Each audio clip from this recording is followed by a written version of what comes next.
नमस्कार दोस्तों, स्वागत है आपका शिवम सर सिविल क्लासेस में।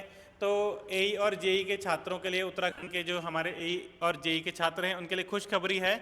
और वो खुशखबरी ये है, पहले मैं आपको ये नोट बता देता हूँ। ये मैंने कल आपको जो व्हाट्सएप ग्रुप में भेजा था, ठीक है। तो इसका मतलब क्या है, जिन जो नए बच्चे हैं उनकी समझ में नहीं आती ये सब लैंग्वेज, ठीक है। तो कार्मिक विभाग ने एक सप्ताह के भीतर भीतर सभी डिपार्टमेंट को बोला है कि रिक्त पद जितने भी हैं, ठीक है, उनकी डिटेल्स हमको चाहिए। इसी के साथ अगर मैं आपको एक और बात बताऊँ, थोड़ा अपडेट कर दूँ, तो पीडब्ल्यूडी ने, ठीक है, 71 पोस्ट सेंड भी कर दी है, ठीक है। पीडब्ल्यूडी के पास 71 पोस्ट जेई की, अभी मैं पहले जेई की बात कर रहा हूँ, ठीक है, क्योंकि जेई का जो एक ही अपडेट मिला है कि इस पीडब्ल्यूडी द्वारा आपका 71 पोस्ट का अध्याचन पहुंच चुका है, ठीक है। अभी और भी डिपार्टमेंट आएंगे, ठीक है, तो ये आंकड़ा 200-250 तक हो जाएगा और फिर आयोग के पास जाएगा और फिर वैकेंसीज निकलेंगी, तो थोड़ा टाइम लगेगा उसमें। और टाइम लगे वो ज़्यादा अच्छी बात है, क्योंकि प्रिपरेशन के लिए आपको समय मिल जाएगा, ठीक है।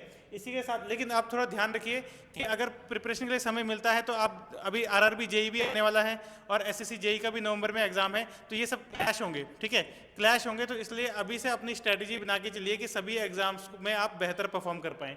हाँ, एई की बात करते हैं, तो एई सिविल के आपके लगभग 80+ जो वैकेंसीज हैं, ठीक है, उनका अध्याचन पहुंच चुका है। मैं बता देता हूं, पेयजल और स्वच्छता विभाग में 43 पद सिविल के हैं, एई की बात कर रहा हूं मैं, ठीक है।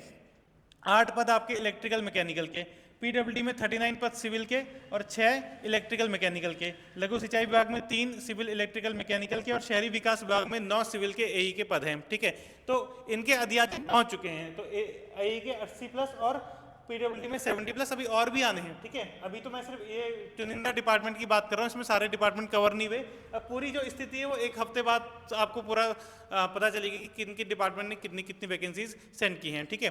फिर भी एई का सबसे देखिए, एई का तो काफ़ी टाइम से मामला चल ही रहा था, तो अध्याचन पहले आ गए थे, तो एई की वैकेंसीज पहले आ जाएंगी, जेई की थोड़ा बाद में आएंगी, ठीक है। पर फिर भी आप देखिए, जो बच्चे अभी तक तैयारी शुरू नहीं किए हैं, तो 6 से 7 महीने लगते हैं दोस्तों एग्ज़ाम को आपको अच्छे तरीके से पढ़ने के लिए, क्योंकि सिलेबस हमारा जो सिविल इंजीनियरिंग का होता है वो काफ़ी बड़ा होता है, ठीक है। इसके अलावा आपका हिंदी, इंग्लिश ये सब भी पढ़ना पड़ता है, ठीक है। और एई वालों को जीके भी पढ़नी पड़ती है, तो थोड़ा सा एक सफिशिएंट टाइम चाहिए स्टडी के लिए, ठीक है। तो अभी 2-3 महीने वाला गेम नहीं है ये। तो जो भी बच्चे अभी ये सोच रहे हैं कि बाद में जैसी वैकेंसीज आएंगी, तो वैकेंसी आएंगी तो आप देख ही रहे हो 4-5 महीने का समय मिल रहा है, ठीक है। तो 4-5 महीने का समय भी आपकी जो तैयारी है उसके लिए थोड़ा कम रहता है, क्योंकि आपको 6 से 7 महीने सिर्फ चाहिए सिलेबस पूरा करने के लिए और प्रॉपर टेस्ट सीरीज लगाने के लिए, ठीक है। सिलेबस काफ़ी ज़्यादा बड़ा है, अगर आप 5-6 घंटे भी एक दिन में पढ़ते हैं तो 5-6 महीने लग जाते हैं, ठीक है, सिलेबस पूरा करने में। मैं टेक्निकल की बात कर रहा हूँ, इसमें मैंने नॉन टेक इंक्लूड नहीं किया, ठीक है, मैं टेक्निकल की बात कर रहा हूँ। तो चलिए, अभी आने वाले समय में वैकेंसीज तो आनी है। इसके अलावा आपके पास अभी हाथ में आरआरबी जेई भी आएगा दोबारा से, जिनका अभी अगर प्री में नहीं भी निकला, ठीक है, तो उसके लिए भी आपको थोड़ा ध्यान रखना है कि बाद में आरआरबी जेई भी आएगा, एसएससी जेई भी आएगा, और ऐसा भी हो सकता है कि आपके सारे एग्जाम जो है एक साथ क्लैश कर जाएं, ठीक है, और फिर आपको नुकसान झेलना पड़े। तो अभी से आपको अपनी स्ट्रेटेजी बनानी पड़ेगी कि किस तरीके से आप अगस्त, सितंबर, अक्टूबर, नवंबर वाली जो जोन होगी, ठीक है, खास करके ये अक्टूबर, नवंबर, दिसंबर वाली जो जोन होगी, ठीक है, इसको कैसे आप कवर करोगे, ठीक है। जेई में शायद थोड़ा सा आपको टाइम इससे बाद मिल जाए, ठीक है, थोड़ा सा एक्स्ट्रा टाइम मिल भी सकता है, ठीक है, क्योंकि अभी फिलहाल तो 71 पोस्ट ही आपकी जेई की पहुंची है, अभी टाइम लगेगा और भी पोस्ट आने में, फिर बाद में आयोग के पास जाएगा, फिर आपकी भी विज्ञप्ति आएगी, ठीक है। पर अब इतना तो कंफर्म है कि आनी ही है, ठीक है।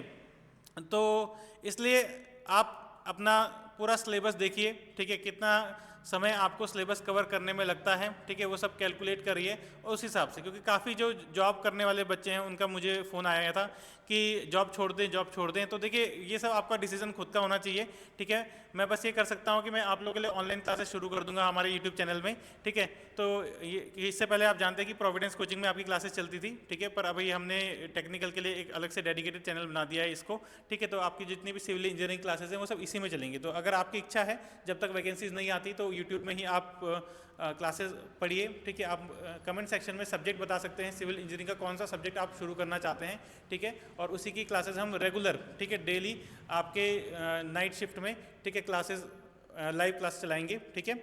तो ये है आपका, फिर आगे स्ट्रेटजी वाले वीडियो भी बनाते रहेंगे, लेकिन अभी फ़िलहाल मैं आपको बस ये बताने आया था कि अब आप अपडेट हो जाइए, ठीक है, और सीरियस हो जाइए, और वैकेंसीज आने वाली हैं। और साथ ही साथ अपने दिमाग में ये भी ध्यान रखना कि एसएससी जेई भी आपका और आरआरबी जेई भी आपका नवंबर वाली जोन में, नवंबर में एसएससी जेई है और आरआरबी का थोड़ा सा टाइम आपको शायद मिल भी जाए, ठीक है, तो उसी जोन में होगा, ठीक है, उसी महीनों के आसपास होगा।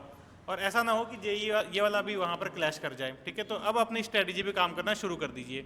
चलिए, तो थैंक यू सो मच। कुछ भी आपको अपडेट चाहिए होगी तो आपका डिस्क्रिप्शन में टेलीग्राम का लिंक भी है और व्हाट्सएप का लिंक भी है, तो आप वहाँ पर ज्वाइन हो जाना, ठीक है। जैसे ही कुछ नई अपडेट पता चलती है तो मैं आपको बता दूंगा। थैंक यू सो मच सभी का यहाँ तक जुड़ने के लिए।